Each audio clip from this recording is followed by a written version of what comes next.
As you know, Chris Christie was involved in a scandal called Bridgegate. And what Bridgegate involved was the shutting down of an on-ramp to the George Washington Bridge, which caused huge traffic jams in a town in New Jersey that could have really threatened the lives of people living in that town. I mean, to the point where the whole thing was gridlocked and shut down. And the reason why he did it was he was punishing the mayor. I mean, not he. Allegedly he. Because the mayor was not supporting him politically. You know, you got to remember now, this is Chris Christie getting ready to run for president of the United States. And what he needs to show, coming from a blue state, that he as a Republican has both Democratic and Republican support. And if he wasn't going to get it, he was going to punish people. And he had a stick and a carrot. You know, the stick was, I'm going to cause massive traffic jams in this one town. The carrot was, hey, I've used a slush fund, the money that we got for Hurricane Sandy, and I'm going to spend it in places where I need political support. And we're going to spend that money that we got from shutting down that Hudson Tunnel project. We'll spend some of that money, too. And, of course, he larded up state government with his friends. Longtime fixer lawyer Sampson was the head of the Transit Authority, which is a bi-state agency, New York and New Jersey, because they share so much large infrastructure, bridges and tunnels. And the chairman in New Jersey was this guy Sampson, who just pled guilty, and I don't know if he's when he's going to jail, but for a bribery scheme that he had with, I think it was United Airlines, where apparently he had a home in South Carolina, a weekend home. But you know, the pain in the ass about a weekend home in South Carolina when you're in New Jersey, how do you get there? Well, I know.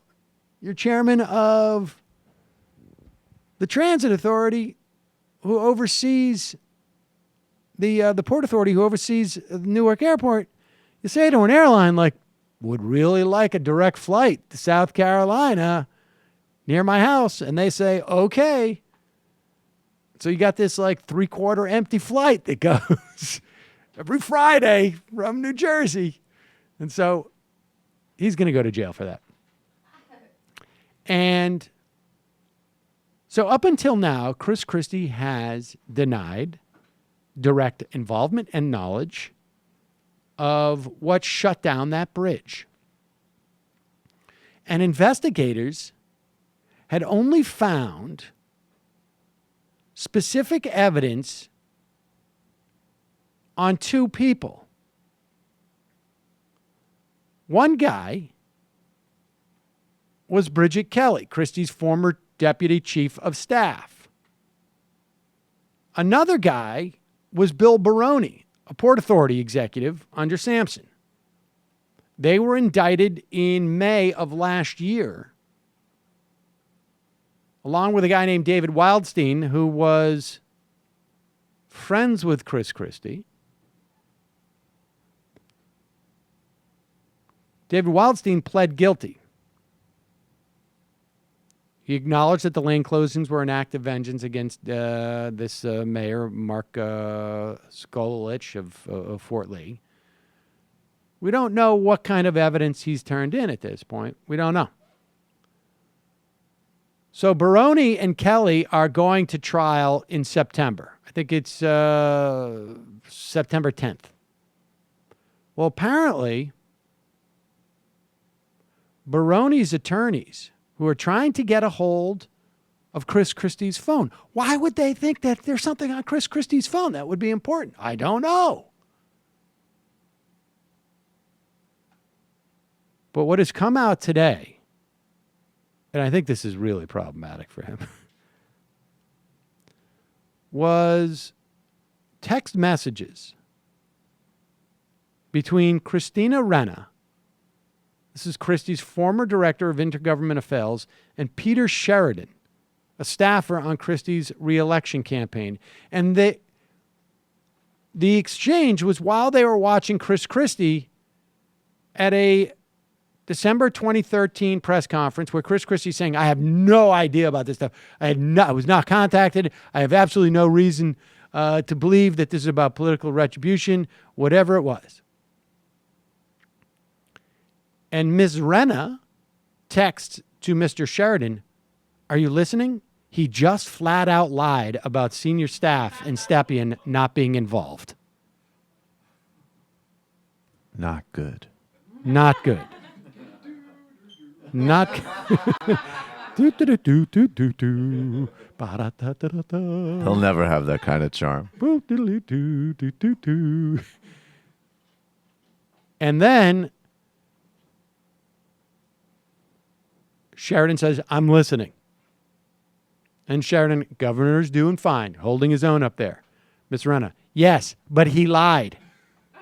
And if emails are found with the subpoena or the CCFG, I think that's the Chris Christie for Governor re-election campaign, emails are uncovered in discovery. If it comes to that, it could be bad.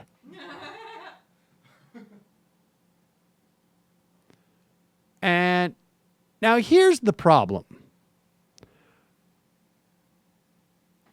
Renna erased her text messages. Renna also testified in front of a New Jersey legislative committee. But she testified that she had no knowledge about this stuff in 2014. She denied any knowledge. She did not reveal the text exchange. She did not allege that Christie was lying at the press conference. So there's a couple of things going on. Somehow Baroni's defense team has these texts. Because those are pretty specific. Those aren't paraphrases.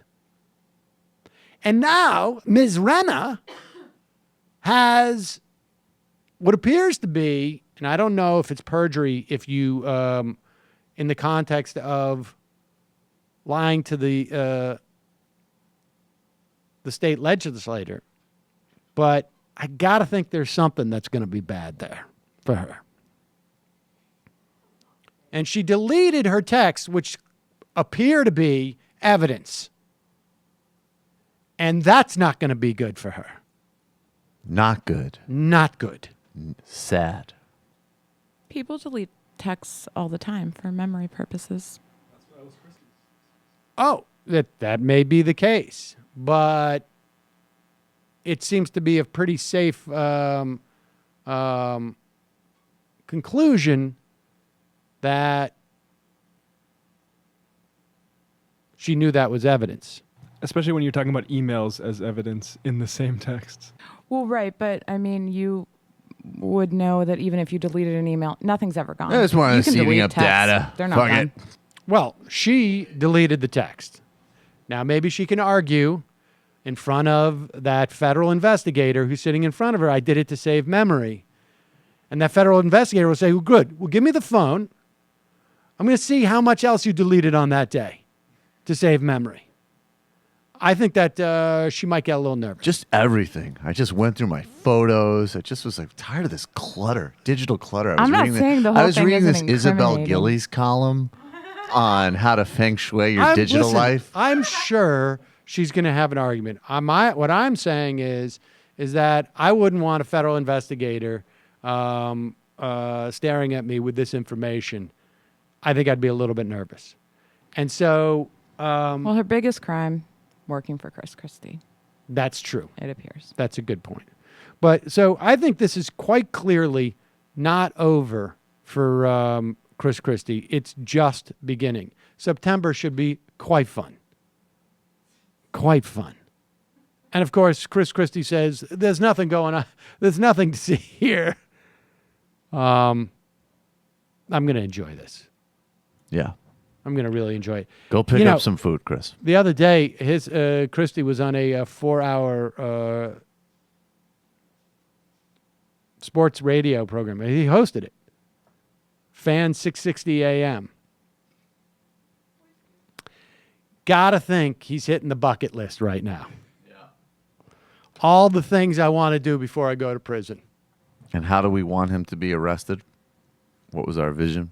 I can't remember. What was it? Like He flies back into Jersey after another Oh, yeah, embarrassing yeah. campaign stop with Trump. Bruce Springsteen comes up. I've been deputized.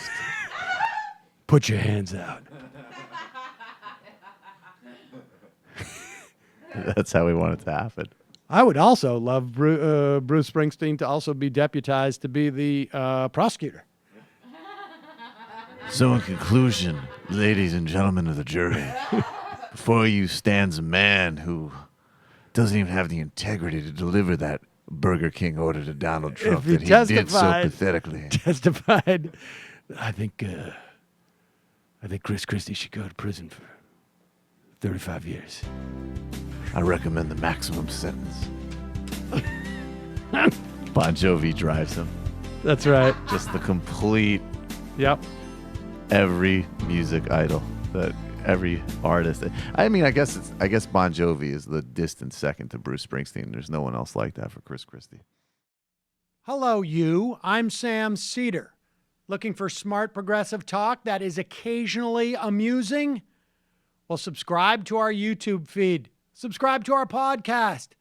Like us on Facebook. And just generally enjoy us.